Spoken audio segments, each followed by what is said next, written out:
The sirens were a distant animal until they weren't. A thin keening that rose, and then wrenched itself into a howl. I slammed the ambulance into Park Boulevard, and felt the cab shudder like a body that had been sleeping wrong for a decade. My fingers tightened on the steering wheel until the cracked silver watch dug a map of pain into my wrist. The watch's face was a spiderweb of hairline fractures, and the hands were frozen at 3:17. But I wore it like a talisman, broken time for a city that had learned to stop pretending the clocks could be trusted. "Ela, you're cutting it close, man," Diego shouted from the passenger seat, voice bouncing off vinyl and stale coffee. He always said things like that, joking to keep the dark from swallowing us whole. The night was humid enough to keep the cough in my chest, humidity that made everything smell like old curtains and fried shrimp. It clung to my uniform like someone else's skin. We turned onto a street in Bywater that still wore its wounds, sagging porches, plywood ghosts where windows used to be, paint peeled like old scabs. The house they flagged us to looked small and bitter, 2 stories crowded into a lot that should have been a garden. A man had called it in, found a body. The dispatch had said, voice flat, paperwork swallowed by the city's bruise. The city was full of bruises. When we got out, there she was, Marisol on the porch, knees stained blue where paint had dried into clay, hair escaping her bandana in tight, rebellious curls. She looked like she always did when she'd been painting for hours, mouth gone hard in the sweet way she had when a line refused to sing, paint under her fingernails, the smell of turpentine and sweat weaving into the sticky night. Her skin glinted in the porch light, and for a moment my stomach went queasy with the memory of what had been, of a trust held like an undeclared mortgage. "Ellie," she said it like a small confession. "Ah." Her voice stuttered on the edge, not like she always stuttered when the words were big and warm, but like the stutter was trying not to come out at all. I called. I didn't know you'd be." "Yeah." I rounded the ambulance and didn't let the porch light wash her. The cicadas were a chorus of knives. My mouth tasted of metal. I felt the watch press into the soft place of my wrist, ballast and bruise both. Diego pushed past us, bag thumping. "Where is he?" he asked, the professional edge on him like a blade that always cut cleaner than my own. "Back room," she said, pointing where the hallway sloped down into shadow. The house smelled like mildew and old smoke, and something deeper. The hollowed-out scent of things left too long in jars. As we moved, the porch light swung and painted her face in short breaths. Inside, the mattress sagged with the shape of a man whose life had folded into itself. His skin had the waxy look of someone who'd been there too long. I checked for pulse, because that's what you do. Touch, count, plead, and there was nothing. The watch on my wrist clicked against my knuckles when I checked his clavicle, an absurd metronome for a silence that had nothing to measure. Diego's hands moved like cogs that had been oiled for this: bag, count, compress. He called cadence, and I fell into it because routine is a religion when everything else is crumbling. The clock in my head kept beating against 3:17 until Diego shook his head and said the words you don't want to hear. Time of death, 3:17. He glanced at my watch, and then tried to hide the way his eyes flicked back to me. Marisol stayed at the doorway, fingers gripping the frame. Her thumbs chewed little crescents into her skin. House, the paint on her hands smelled like citrus and enamel. The porch smelled like old varnish and rainwater left to rot. She stepped forward, voice catching. "You did everything you could. I wanted to tell her not to lie to me, not even that small thing, because lies had a way of stitching themselves into fabric until you couldn't tell where truth had once been. Instead, I walked out and dragged the stretcher because that was easier than arguing. The living man left in the back of the ambulance smelled like the inside of old coin jars, stale metal and regrets. The whole time, the watch on my wrist felt heavy. It had been mine since before the storm, a small silver thing my grandfather had found in a pawn-shop on Tulane Avenue. He'd fixed it with a soldering iron and a promise, and then given it to me when I joined M's. After he died, I wore it cracked. Its stopped hands were a way to carry him through the absurd, to tether myself when everything became untethered. Marisol watched us wheel the stretcher past her into the back of the ambulance. For a second, her mouth opened and closed like a fish. The air was thick with the smell of bayou mud and exhaust. Somewhere a dog barked and then stopped. She swallowed and said, "After. After we can." But the sentence ran into gravel. "After what?" I said, not wanting to pull at that particular thread, but also incapable of pretending it wasn't there. My throat tightened in the way it did when a memory folded over a fresh wound, a noose of heat that made swallowing feel like betrayal. "All right." She looked down at her hands, at the smear of color on her knuckles. "We could finish the wall. The one on Charteris. People keep asking about it. They said they'd pay." Her voice stumbled. A stutter crept in, small and sharp.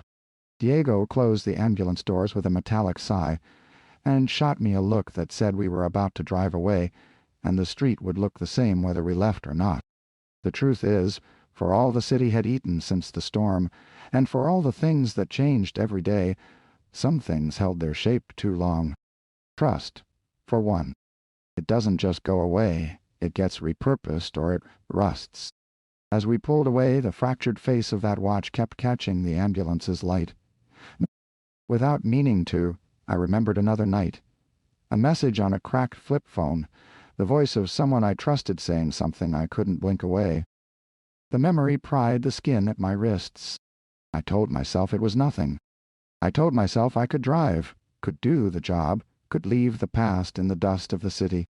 But the watch ticked against the steering column and the cicadas screamed on, and I knew that tonight, like every night in New Orleans, the ghosts would be lining up on both sides of the street, waiting for us to answer. 4 years earlier, the world had a different shape. There was a neighborhood called Marigny, where the air tasted of beignets and diesel, and everything was loud with life.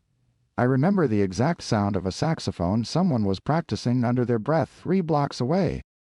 It was 24 then, and the river smelled like hot metal and bread, and the days were bright with a kind of careless arrogance that would only make sense in hindsight. I met Marisol on Decatur Street, in a heat that made my shirt cling. She was hanging from a ladder, back to me, painting a wall bigger than a person should be allowed to cover alone. Color spilled off the roller like laughter. Turquoise, mango, a raw cadmium that burned the eye. She had a bandana knotted hair high and a radio on the stoop, playing old boleros. When she shouted, "Hey!" I thought she was calling the ladder, but then she looked down and saw me and smiled in a way that made me think of both mischief and mercy. "I'll get you a cold one," I said, because that's what men do when they want to impress moralists in New Orleans, bring iced drinks and make jokes. My voice sounded too loud in that heat. "You smoke or nah?" she asked, and when I said no she laughed. Her laugh had edges. It chipped the air like pottery. "All right, then. Cold water will suffice, Mr. Heroic Maker of Beverages," she said, and tossed me a paint-brush like it was a baton. We worked that summer with other folks from the community. A ragtag crew of students, old musicians, a woman who sold tamales from a trailer and who insisted our artwork should always have a rooster. There were nights when we painted until the streetlights went out, and the smell of enamel and the sugar from the tamales mixed into something that tasted like hope.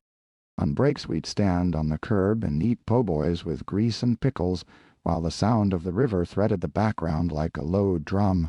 Marisol told stories in fragments, and I learned them mostly by heart. She was fierce in the way people are fierce when something matters more than comfort.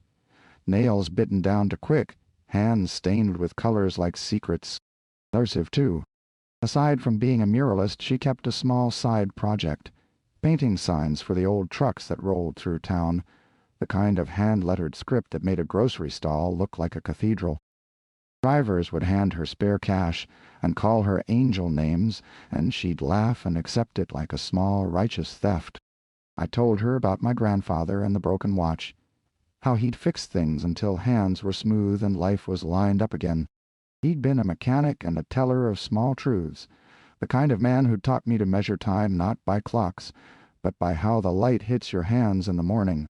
I told her that, and she listened the way somebody listens when they plan to remember. She pressed paint into the grooves of the watch as if to leave a mark on time itself, then joked that if I ever wanted to stop remembering, I should get a digital watch and admit it publicly. We were two people who had more bruises than bank accounts, and a list of things we could fix together.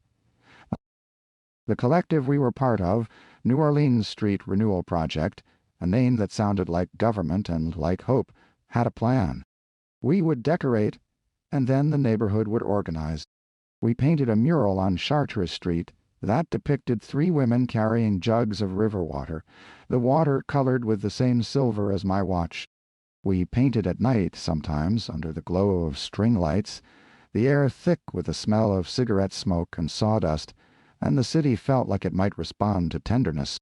There was trust in the way we divided the paint, whose brushes went where, who was on scaffolding at midnight, who would copy the design onto the wall, and who would protect the can. I remember laying out stencils on tarps and tallying up supply lists like a poor person's inventory. We were always short. Art eats money the way a hungry animal eats rotting fruit. But we had each other, and that felt like a ledger that could never be balanced, but that somehow counted. We had small betrayals then, the kind that feel like cheap currency in the moment. Someone would pinch a roll of tape to use in their own work. The tape would vanish before you noticed. Someone would change the date on a flyer so they could get a grant, or they'd borrow a ladder and not return it.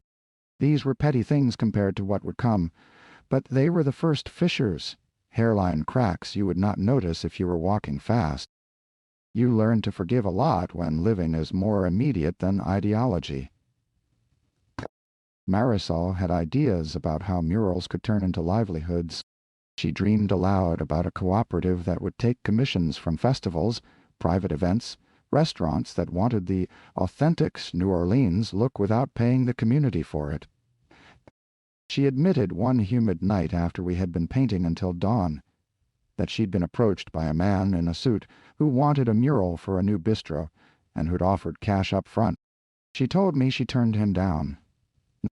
"I would never," she said, voice shrinking. Then she laughed nervously and added, "Besides, it's not us. This city's got 9 million souls. If one person makes money off our backs, bug him." "Ah. Yeah, tell me. No." I believed her because believing cost nothing, and because I wanted to. Everyone has a private ledger of reasons to believe, and mine read like a string of small favors. I lent her my ladder once and told myself she would bring it back. She did. I covered for her with the landlord when she was late on rent. She painted my grandfather's funeral banner in a color I'd said reminded me of him, and it made the sky at the wake feel like an oven door opening to let out heat. We were interleaved, like two separate threads stitched into a longer cloth. The stutter came out now and then when she reached for certain things, big words, offering apologies. But mostly it was a sound that lived in her throat and came out like a private punctuation. People in the neighborhood found it charming, or they didn't mention it. I learned not to mention it. It wasn't the thing that would tear us apart. What I did not see then were the economic fingers creeping in. Developers sniffing European-style cafes and art-led gentrification, grants with sharp teeth, promises made in private over steak dinners. I could not know that the petty betrayals would one day fold into something larger. At the time, we were just people with paint under our nails and a watch that wouldn't run. The future still looked like it could be negotiated with a brushstroke and a good joke. Time doesn't always move forward in the same direction. In the city, after the storm, things folded inward on themselves and saved up memories like timber storing water. It was in that folding that I found the flip phone, a small clamshell of black plastic with a nick the size of a thumbprint. The screen crazed with spiderweb cracks. It was wedged behind a sagging baseboard in the shotgun house where we'd been called. Diego had kicked it loose when he propped open the window to get fresh air. The phone fell into my palm like a small relic. You don't expect to listen to the past when you're bleeding other people's present. But the law of small disasters is that they pile, and then one day someone opens a drawer and everything that was hidden comes spilling out. For me it was the phone. For the city, it was a series of small betrayals turned monumental. There were 6 unheard voicemails on that phone. The timestamps were a map, late August, the summer of 2005. Why, Katrina was a name that tasted like copper and old fruit.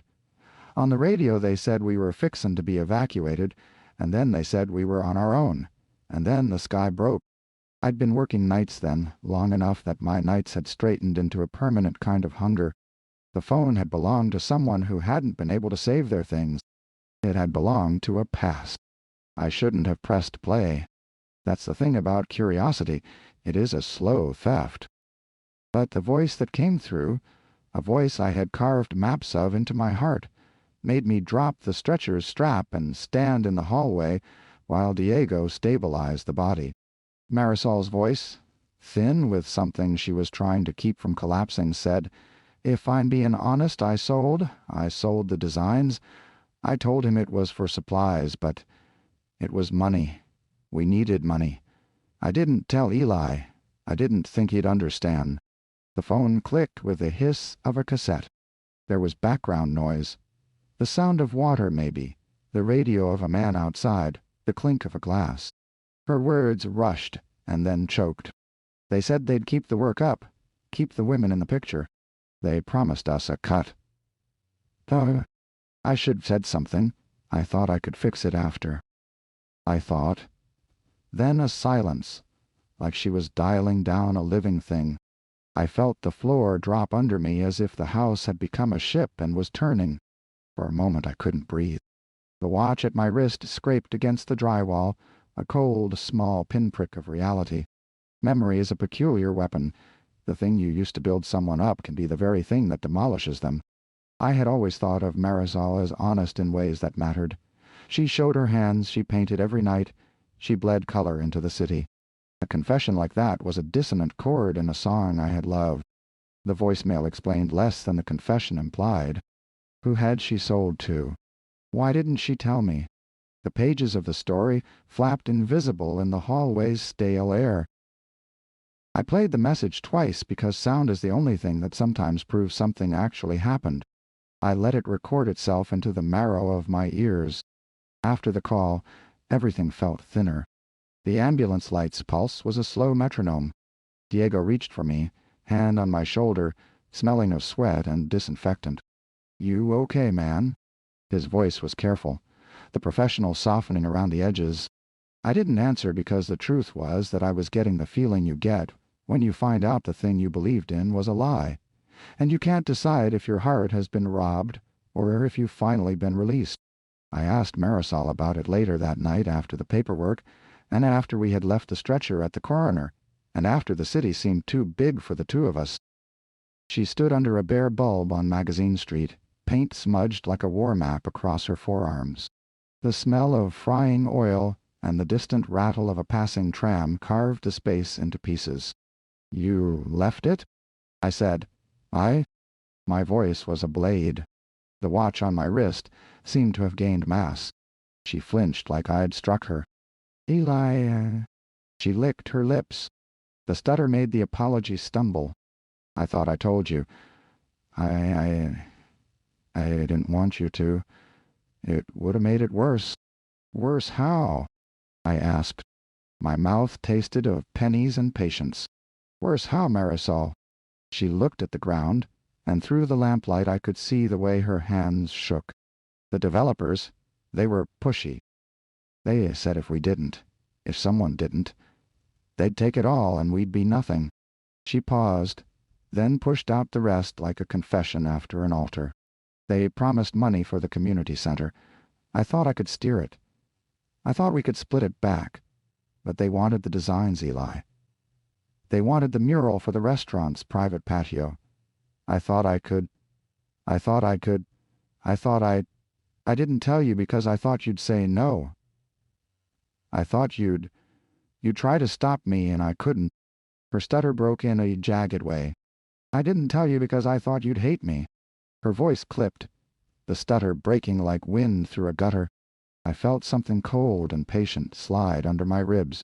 "You sold our mural," I said finally, the words moving slowly, so I could watch them happen. "I didn't mean to sell it out," she said. Her voice was raw, as if the confession had stripped something away. "I meant to tack a deal together so we didn't starve." "That's not the same thing." My throat tightened. A bitter taste spread, metallic and immediate. The watch under my sleeve felt like a judge whispering. She reached out and touched my wrist where the cracked silver watch sat, fingers tracing the fracture as if mapping it. "I never meant to hurt you," she said softly. For a moment I felt the physical recognition of the past and the present, like two tides rubbing elbows. But some betrayals are the quiet kind, the kind that get dressed in reasons and paperwork. Some betrayals aren't the loud, melodramatic kind you see in movies. They're small thefts that accrue, a design sold here, an invoice adjusted there, one small secret message saved on a broken phone. They pile. And then one day you open a drawer, and they look back at you like a face you thought you'd recognize. The rain started to make rivers down Magazine Street, and the city hummed with all our compromised choices. 3 months later, the air had cooled, but the city still smelled like old gumbo and new paint. The Chartres wall, the one in the heart of Marigny that had once been ours, had been altered so many times that it looked like a patchwork of futures. Parts of it were commercial now. Small panels commissioned by new restaurants, logos squeezed into corners where women's faces used to glow. It hurt to see those panels, sharp and glossy, shoved into the life we'd tried to paint back into the neighborhood. You could taste the slickness of money on your tongue when you stood too close. We'd stopped speaking in full sentences that winter. Instead, we used gestural conversation, nods, awkward small talk, and occasions when our hands would meet over a fresh can of paint and then jerk away. It was physical, that separation. Sometimes I would watch her across a crowd and feel my chest seize as if someone had tightened a band around my ribs. Marisol had been trying to patch things, or at least that was how she presented it. She set up a small workshop in an old pharmacy that still had a tin ceiling with paint that peeled like old tattoos. The place smelled of triage, alcohol for cleaning, linseed oil for painting, the ghost of cough syrup. She invited community members to workshops, charged a sliding scale, and ostensibly put a cut toward rebuilding the center. She'd plastered flyers on lampposts that said, "Community Art Workshop. Give what you can." People came. Kids with scissors, mothers with tired smiles, an old man who brought beads and told stories. The watch sat heavier now. It had slid down my arm almost as if to curl around the pulse and squeeze. People told me to sell it, to cash in the sentimental weight for rent, or to buy groceries. But the watch was stubborn.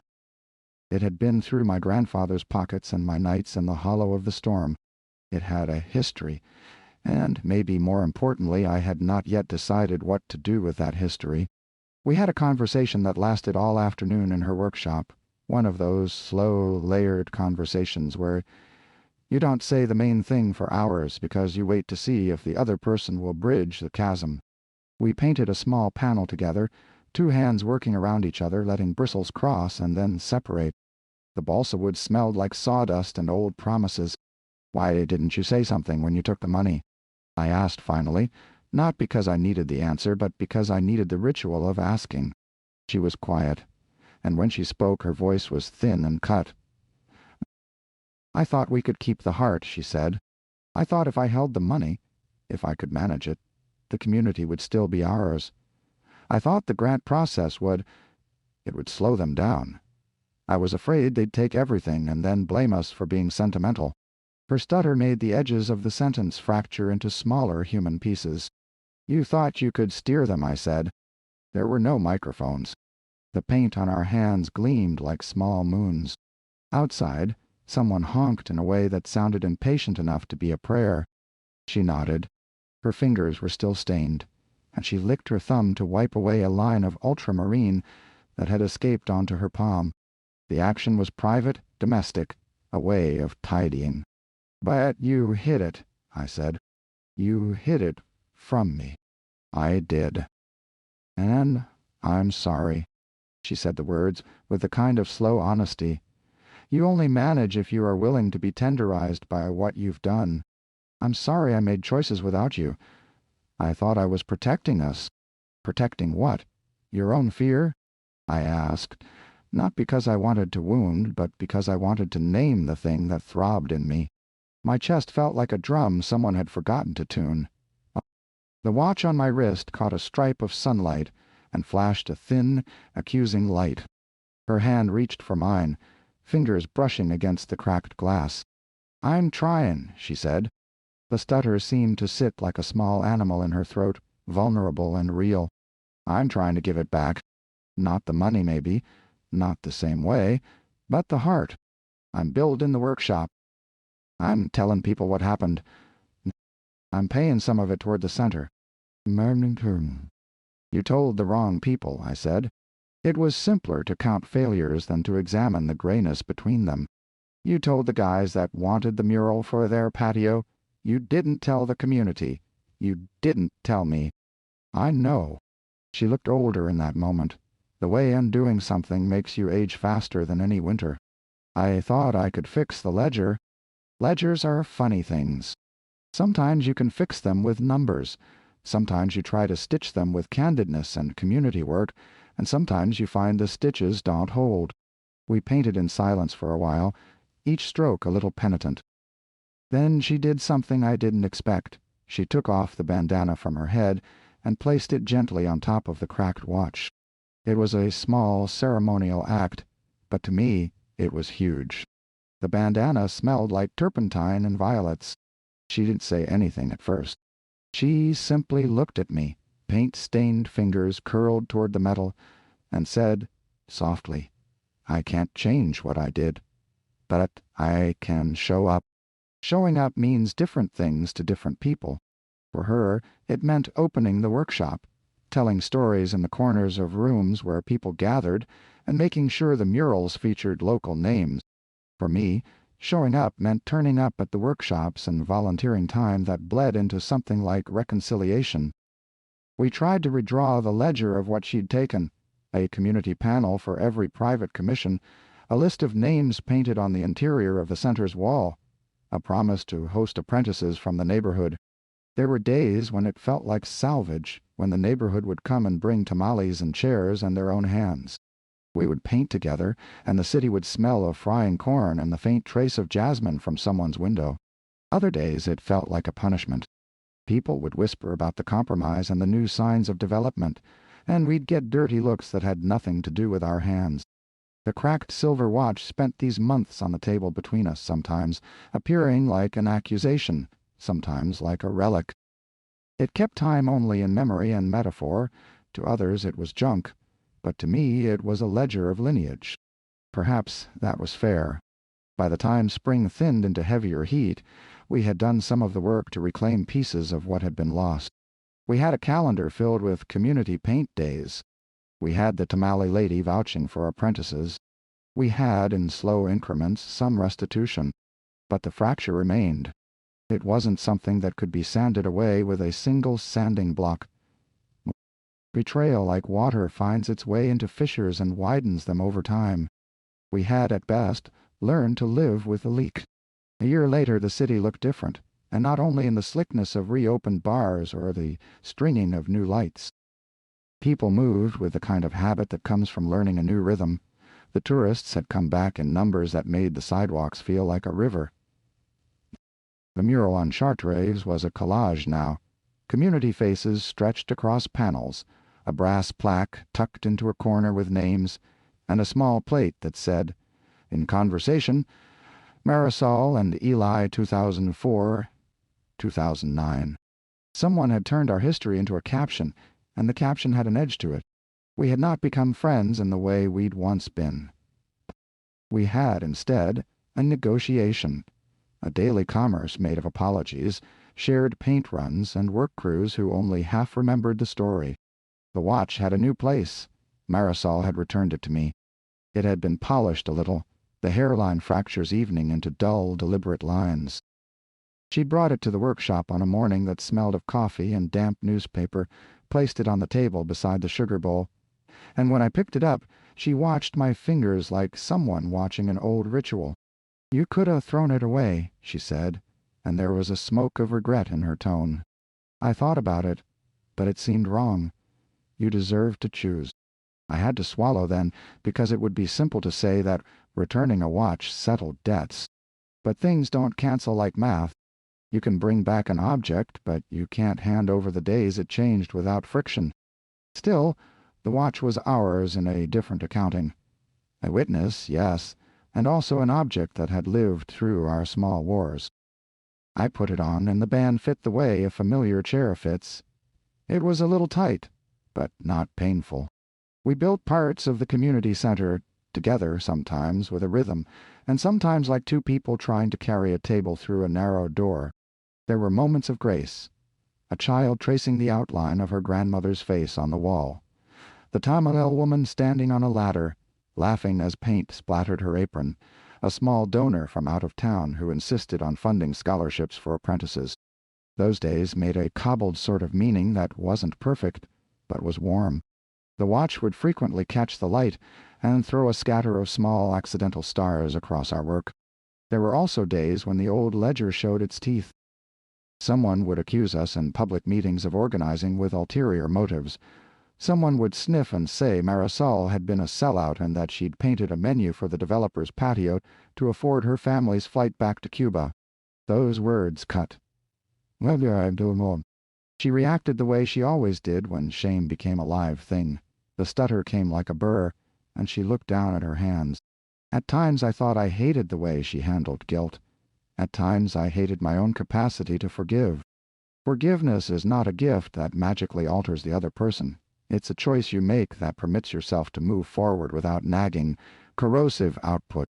I forgave Marisol some days because I wanted to.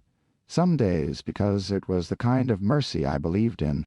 But forgiven and healed are different states. There were lines of old coal that still ran between us. She had never apologized for the exact ways that had hurt me. She had apologized for outcomes and for the messy process, but some specifics remained unspoken, and those unnamed things have a way of lodging in the body like grit. One afternoon we painted a small mural together for an after-school program. Kids from the neighborhood crowded around, their sneakers squeaking, the smell of marker and fried dough thick in the air. A boy about 10 looked at the watch and asked, "Is that real old?" "Yeah," I said. "My granddad had it. It's broken." It stopped at a moment I remember. I could see the kid trying to reconcile the idea that an object could be both relic and story. "Why do you still wear it?" he asked, honest as most children are. I thought of all the times I'd considered tossing it into the river. I thought of the cold bite of it on my wrist during the storm, the sound of the voicemail in the hallway, the hours we'd spent painting, and the nights we didn't speak. "Because some things are reminders," I said. "They tell you who you were and who you want to be." Marisol was beside me, paintbrush balanced on her fingers like a pen. She added a small splash of silver to the mural in the shape of a watch face, a tiny, almost private nod. Her stutter came out when she tried to say something to the kid. I remember when Eli's granddad," and the kid interrupted with a question about tacos. The scene played out with the soft ordinary music of a life trying to be ordinary again. In time I learned to read Marisol's stutter as something beyond apology, as a language for feeling that didn't always ask for permission. It never became an eraser for what she'd done. Instead, it was a way she reminded herself to slow down, to weigh the consequences before she chose. That small speech quirk became a map of the work she was doing to live differently. We both carried scars. Her murals were brighter for having the patience that comes from shame, rekindled into craft. Mine was steadier for having watched someone I loved make a mistake and then keep showing up. The watch became for me a barometer. When its face caught the light it read like small weather. Sometimes the shine was hopeful, other times it flashed like a courtroom lamp. On a humid evening, years after the voicemail had been found in the shotgun house, we walked down to the river. The water was black and slow, laid with the smell of sugar and far-off storms. People were out on steps, some with beers, some with children. We stood side by side, the air large around us, each of us holding something private. I took the watch off and handed it to her. "Keep it," I said. Her hand hovered over the silver, then closed. "Why?" she asked, her stutter softening like sediment settling. "Because it's not mine alone," I said. "It marked time, but it didn't make it. We both lived through the same minutes. Maybe it'll do better in your hands." She put the watch on, and for a second it looked whole in a way I hadn't seen before. The hairline cracks caught the river light like a scattering of small stars. She nodded, biting her lip, eyes wet. There was grief in the gesture and also grace. And it felt like a final draft we signed because we had learned the cost of pretense. We didn't have a clean ending. We had a ledger and a mural and a watch and a city whose edges still bled. But we had a different story to tell the kids who asked about bravery and mistakes, that you can be forgiven and yet not unscarred, that a thing returned doesn't erase the taking. The watch kept moving in a way it hadn't before, not because the hands started, but because we had started slowly to move with it.